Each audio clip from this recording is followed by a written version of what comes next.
This podcast is brought to you by Contessa Digital.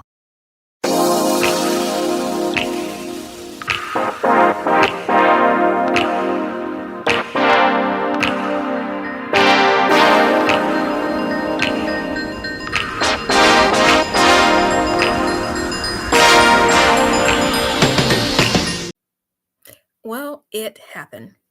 One of my clients just got love bombed. So, this client of mine, she and I have only been working together for a couple of weeks. And right after we started working together, she met someone and she was saying that she really liked this guy, but she had some suspicions. And one of the suspicions was, again, she had just met this guy and he was going on and on about like all the vacations that they were going to take together because she loves to travel, and he was making all of these plans for things that they were going to do like next year and the year after, when again they had only known each other for a couple of weeks. And I told her that she should ask more questions, that she should not get offended, not get excited, keep her emotions very neutral, and just come from a place of curiosity and start asking him more questions about himself, about his background, and also why he was so eager to make these plans so far in advance. And sure enough, after a couple more weeks of getting to know this guy, she was already about to break off the relationship because the red flags were red flagging, right? And once he kind of saw that she wasn't going to take manipulation, she wasn't going to be manipulated easily, he wrote things off himself. So, we are talking more about how to avoid love bombing. Welcome to Confidently Cherished. My name is Keisha Rice. I am a dating coach and hypnotherapist. I help women learn how to heal from their unhealthy relationship patterns and to attract new, healthy, cherished relationships. So, we've already done a part 1 on how to avoid love bombing. That video, if you're watching this on YouTube, that video was maybe 3 or 4 videos before this one. If you're listening to the podcast, it's probably 2 episodes before this one. So make sure that you watch part 1 on the things that you need to do in order to avoid love bombing. And love bombing, by the way, is basically a manipulation tactic. And what it involves is when a person is overly affectionate, giving you too much attention. They give excessive compliments, excessive affection, excessive attention. And the idea is that this person does all of these things so that you fall in love, you fall head over heels really quickly, and then they use that to control you because they think that now they have you, no matter what, you're not going to leave the relationship. And again, in the first video, part 1 of this, I talked about some of the things that you need to do to avoid that. A quick recap of that was, pacing yourself, making sure you take your time to know the person in the relationship, and definitely taking your time to get physical in the relationship. You don't want to just, do that immediately, start having sex with someone, because then emotions get involved, hormones get involved, and you become hooked more quickly than you realize. And that will seriously cloud your judgment. You also want to set some boundaries. You want to trust your gut instinct. Again, with my client's case, from the beginning, things didn't feel right in this relationship, and she trusted that. She knew that something wasn't right in her gut and in her spirit, and she slowed things down. Again, she asked more questions and then decided that this relationship was not going to work for her. And also, you want to maintain your independence. You want to be at a place in which you desire a man, you desire partnership. You never want to find yourself in a situation in which you need someone, because once you find yourself in that position, it becomes so much easier for someone to control you. And that's the last thing that you want. So those were the 4 things that we discussed in part 1. So for part 2, there are 4 more things that you need to do to avoid love bombing. One is to watch out for manipulation, any type of common manipulation tactic. And love bombing in itself is a manipulation tactic, but also things like when someone tries to guilt trip you. So you say that you can't go out this weekend, and that person's like, oh, well, like, we don't get to spend enough time together. And I just really want to get to know you, and there's nothing wrong with that. What's wrong with me wanting to get to know you? Why can't you make more time for me? Why can't you clear your schedule, cancel plans, things like that, so that we can spend more time together?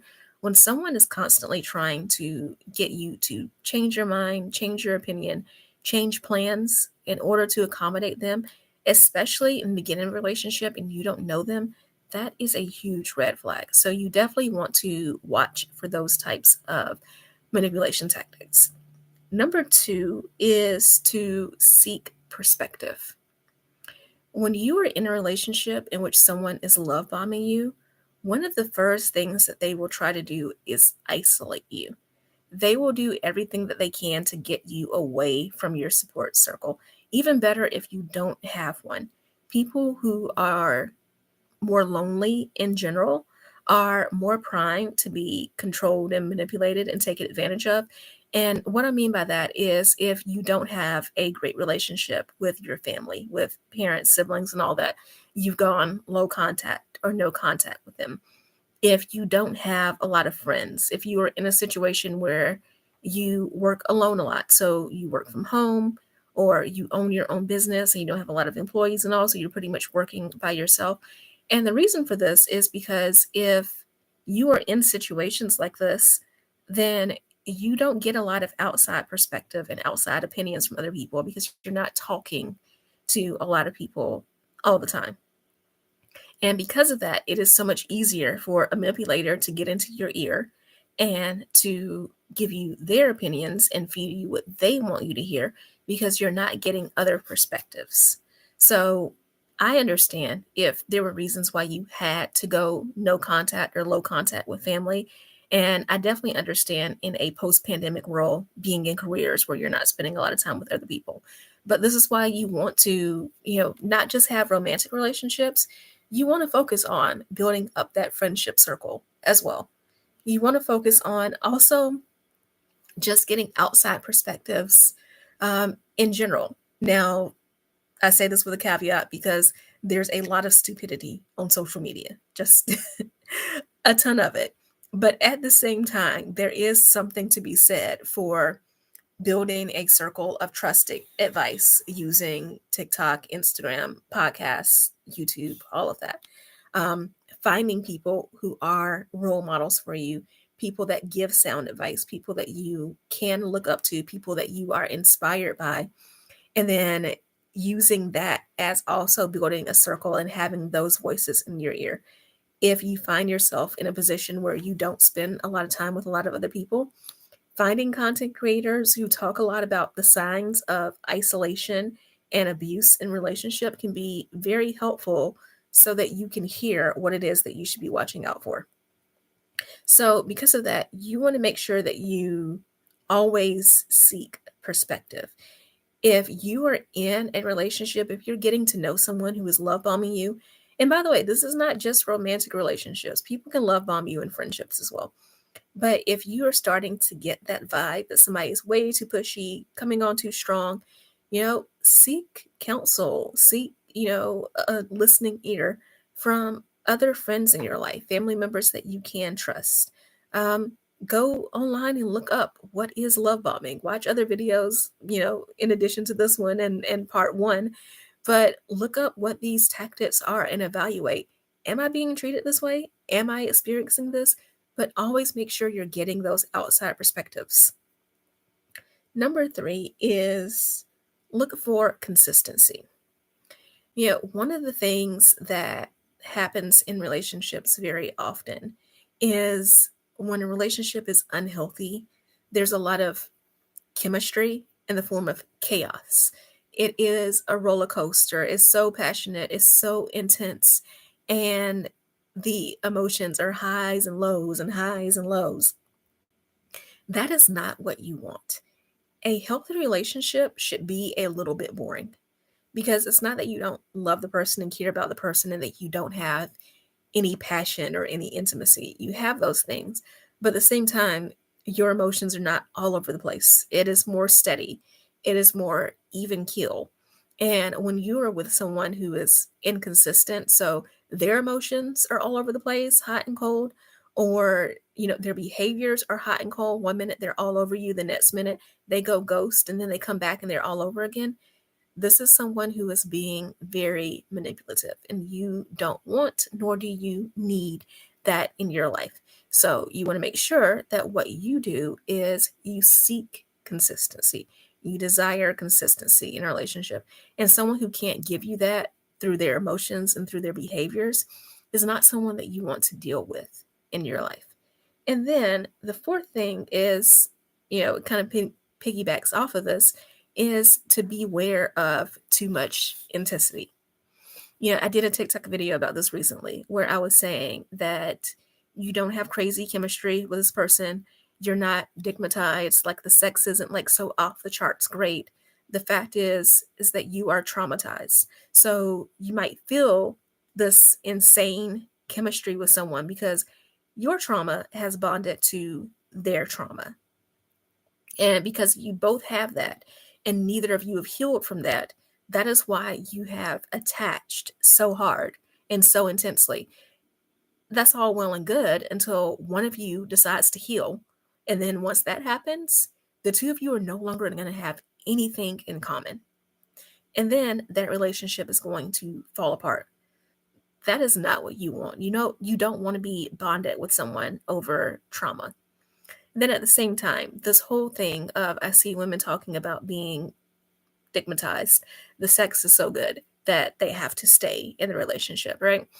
And oftentimes when a woman says that she feels that, it's not that this man is some great performer or whatever, is that you crave, you know, emotional intensity, emotional intimacy, and you are dealing with someone who is emotionally unavailable. So the only time you get that emotion, the only time you get that vulnerability with them is in the bedroom. And outside of that, you're not getting it at all, which is why the sex feels so great compared to the rest of the relationship, because that is the one moment where you truly have this person. You feel that they're present, they're there, they're vulnerable with you.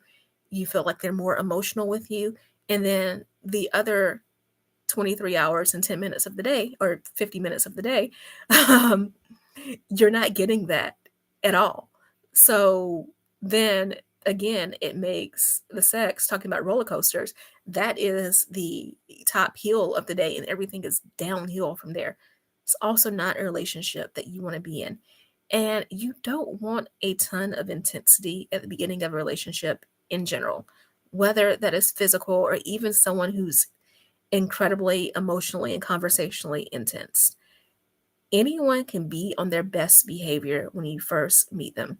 I always tell my clients that when you are dating someone for the first 3 months of the relationship, you are not dating that person. You are dating their representative. You are dating the best version of them. And it is not until after that that you are going to start to see more aspects of their personality. So, yes, well, I do think that a man who's truly interested in you is going to want to commit quickly. So, you definitely need to watch out for that. Someone who is hesitant to commit is not somebody that you want to be with. At the same time, just because they want to commit does not mean that you have to sleep with them right away, does not mean that you have to marry them right away, get engaged right away, any of that. You can acknowledge the fact that they care enough about you to commit and still want to take the time to get to know them. Because again, after that 3 months, you're going to start to notice all aspects of their personality. I always say before you marry someone, you should know them for at least a year because you want to get to know them in all seasons. So, literally, all seasons, there are 4 seasons in a year.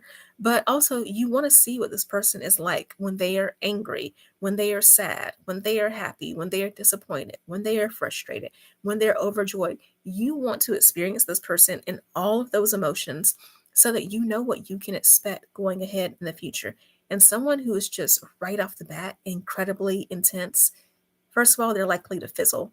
It is going to go like a firework or a rocket. It's intense at first, and then it calms down and it slows down and it drops off a cliff, which is no fun to be in a relationship like that. But also someone who is just so intense, and who is love bombing is often doing that because they're afraid of what is going to happen when you see their true personality. So again, these are the signs from both part 1 and this video, part 2, that you need to do, or the things that you need to do to avoid being love bombed in a relationship. You want to make sure that you pace yourself. You want to make sure that you set some boundaries and that you expect those to be followed. You want to trust your instincts to maintain your independence in a relationship. You want to watch out for manipulation. You want to seek outside perspectives, have counsel from, family, friends, a coach, therapist, any of those. You want to watch for consistency in the relationship. And you want to be aware and beware of a person who is too intense right off the bat. So if you are currently getting out of a relationship and you need help healing from that, then my Ditch the Dead Weight journal is available right now. I will put that in, if you're watching this on YouTube, the description, if you're listening to the podcast, in the show notes. And it is 6 weeks to help you heal from a breakup. There's dozens of journal prompts in there. And going through those will help you gain so much perspective and help you not only begin the healing process from this breakup, but set yourself up to have better relationships in the future. And if there is something that you really got out of this podcast that you think would be helpful for someone else, be sure to both share this and also leave me a review on iTunes, because that is what allows other people to find this and to also gain their insights. And remember, sharing is caring. So I will talk to you soon. Love you so much. Bye. Hey there. So you made it all the way to the end of the episode, which means I have 2 things to say. 1, thank you so much. I truly appreciate it. And 2, you like me. You really like me. So I would appreciate it if you would show that like by subscribing to this podcast so that more people can hear about it and enjoy it as much as you do. And if you want to know more about any of the links that I mentioned on this episode or any guests that I've had, be sure to go to KeishaRice.com/links.